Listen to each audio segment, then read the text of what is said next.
Welcome back, everybody. We're back with Tape of the WrestleVerse, and you're probably wondering what that background is right over there by Malakai Black's head. Oh, that's just the song background I'm using, but it does make an aesthetically pleasing viewpoint.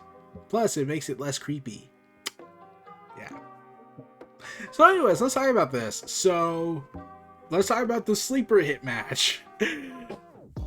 PAC, the Bastard, versus Dax Harwood. Okay, I'm gonna make this advocacy here, but if FTR were broke up in AEW, I kind of want to see Dax Harwood go at it for the world title down the road. Because, damn, PAC, like, I already had a feeling this match was going to be good. Like, it's the Bastard PAC, and, well, one of the FTR gang, and part of the Pinnacle. The Pinnacle! So, yeah, I had a feeling that this was going to be a big deal for Dax Harwood. See if he can hang without the necessary FTR tag team wrestling. Yeah, we were given something great out of this. This was a pretty damn good match. The build up to this match is basically once again all relating back to Cody Rhodes and Andrade and Malakai Black and the Bastard, leading to what became a tag team match for Full Gear, which is coming up. I'm excited for that. And I'm just testing out this new set I found on the internet. So have fun with that. So yeah, this match. Yeah, this match is fun. Like, really fun. It's oddly unbelievable how fun this match is. And I love the story being made out of this. I'm loving every moment of it. And I'm curious to know where they're going to go with this all for PAC and for Cody and his story with the Pinnacle and the House of Black. But we'll get to that. And they were delivering wrestling and fans were chanting AEW and "This is wrestling! This is wrestling! This is wrestling!" And the fans are just loving moments of it, and I'm loving it. I miss the days when the crowd was super hot for a match, and we get that more and more of AEW. We get more of wrestling being popular again, and not something to make me cry myself to sleep at the fact that what the hell happened. And then quote Batista say, "What the hell's happened to this business?" So, yeah, that happened. And yeah, PAC, the Bastard, continued to show why he is in fact the best wrestler today in wrestling.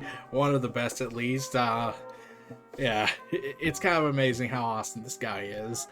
And oh man, WWE really screwed up letting this guy go and choosing Enzo over him. Like, yeah, it wasn't worth it in the end for them. But it is neither here nor there. This guy is world champion material. I'm looking forward to the day he no doubt has a rerun with his old buddy Hangman, after Hangman obviously would defeat the great Kenny Omega, the god of pro wrestling. Bigger than Ibushi, bigger than Ibushi, bigger than Gosh, and everything. And bigger than Flair, which will probably obviously get away with because Flair is kind of blacklisted at the moment. To the point that he's back on his podcast, but that's beside the point. So anyways, Dax and PAC, the Bastard, had this, like I said, this was a freaking fantastic match. I had to look this up to see how long the match lasted when I saw it, because it felt like this was 20 minutes, right? This was 20 minutes.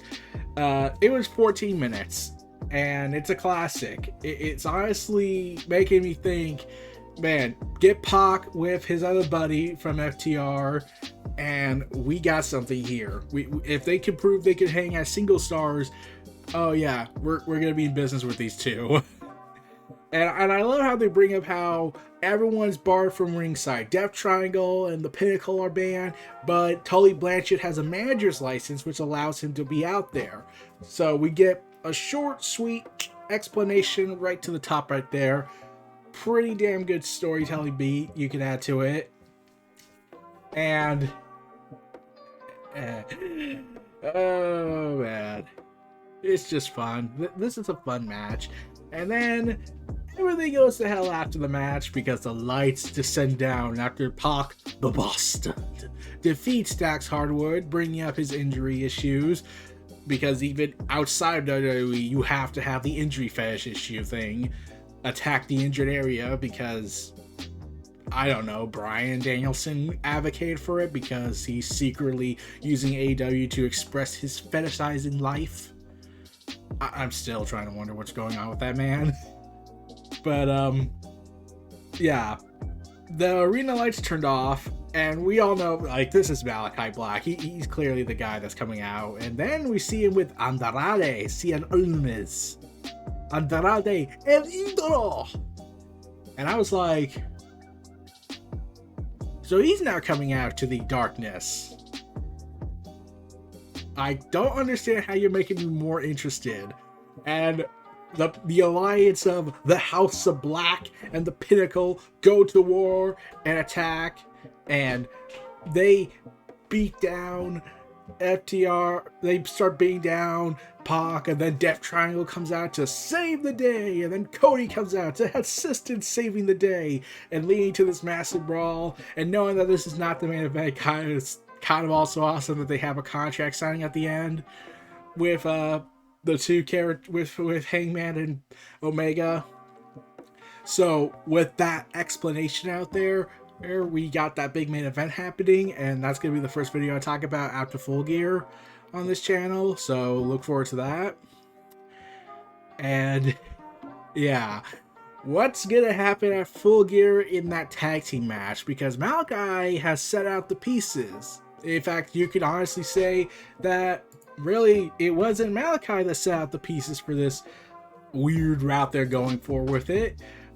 I honestly, not hesitant to say this, I honestly think Jake Roberts warned him. Oh, Jake Roberts, your little promo from a year ago has been foretold and is now alerting the world of the truth of the matter. Now, oh boy, this is where the story gets interesting with Cody's exploration and whatnot.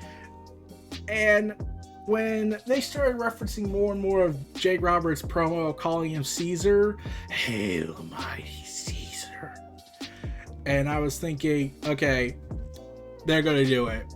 They have to do it. There's no obvious way they are doing all this obvious hinting, and you can't tell me they're not doing it. They're clearly doing it. They mentioned how it wasn't just Brutus, Marcus Brutus was the one to betray Caesar all those years ago.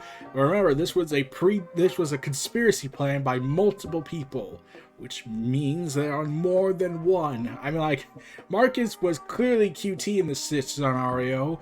MJF, Sean Spears, MJF, people who were friends and buddies with Cody betrayed him. And now you got this extra story going on, like, oh wait, there's another traitor in the Nightmare Factory now? Is that where they're going with this? And I was like, it might not just be one traitor in the group. There's plenty of people that would probably go to war with Cody. In fact, they might be when you least expect it. Because, okay, so I was looking at Marcus and Brutus and all that history. Marcus to Brutus and whatnot. Okay, here's what I'm gonna say.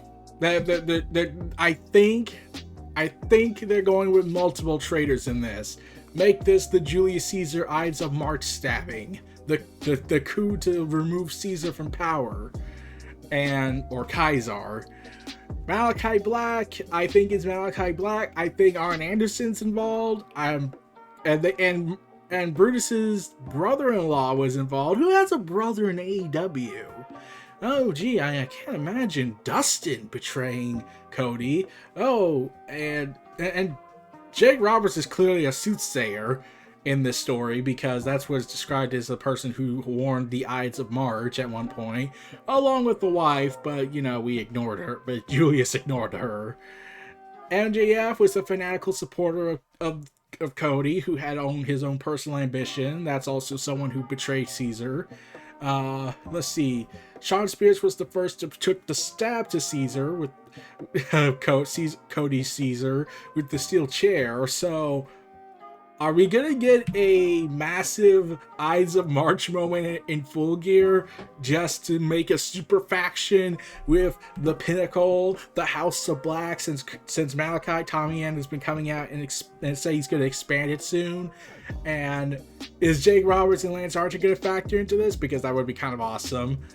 I would love it if Jake Roberts just came on after the stabbing ends. Cody's all bloody in the ring, and Jake Roberts gets a microphone and says, "Hail, mighty Caesar."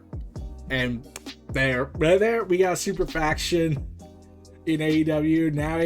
Now Hangman's Page title reign becomes when will it to an if it will end to when it will end, because now we got MJF, the guy who wants personal ambition out of this, looking to declare himself the imperator of AEW.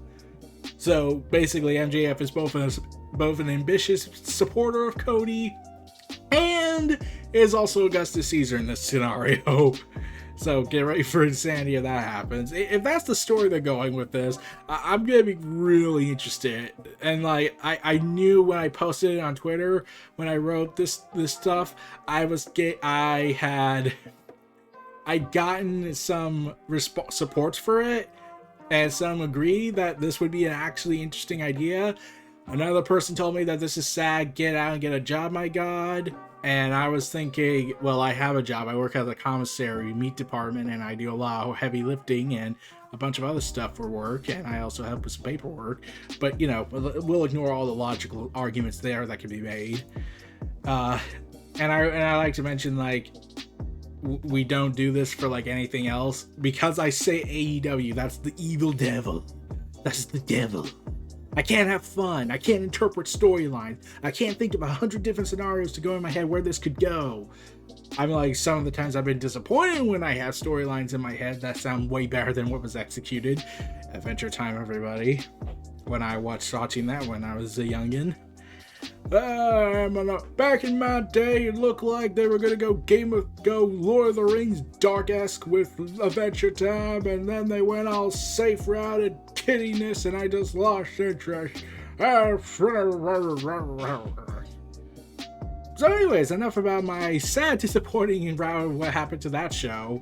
Malakai Black has laid out all the pieces. He is set to prepare for the final kill while heading into Full Gear, and it will be glorious! I am acting!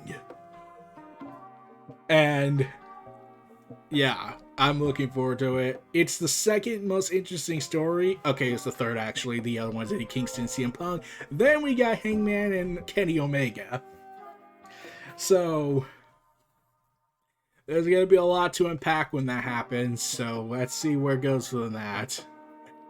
But this is Neo Reality Entertainment, the WrestleVerse, presenting the Bastard PAC versus Dax Harwood, and oh god, that match was awesome. I'm looking forward to what happens. I'm looking forward if they wrestle again, and I'm hoping that they go all out with FTR being single competitors down the road once, you know, they can find their appropriate time and place for it. And then I'm looking forward to if they fight each other. That would be kind of awesome. It would be a very old school style match. So this was Neo Reality Entertainment, the WrestleVerse, presenting the Bastard PAC versus Dax Harwood on AEW Dynamite before Full Gear. Feel free to like, comment, subscribe, check out my other content in the description below. Stay tuned for more. I'll see y'all next time. Peace and take care, and have a good day, everybody. See you at Full Gear.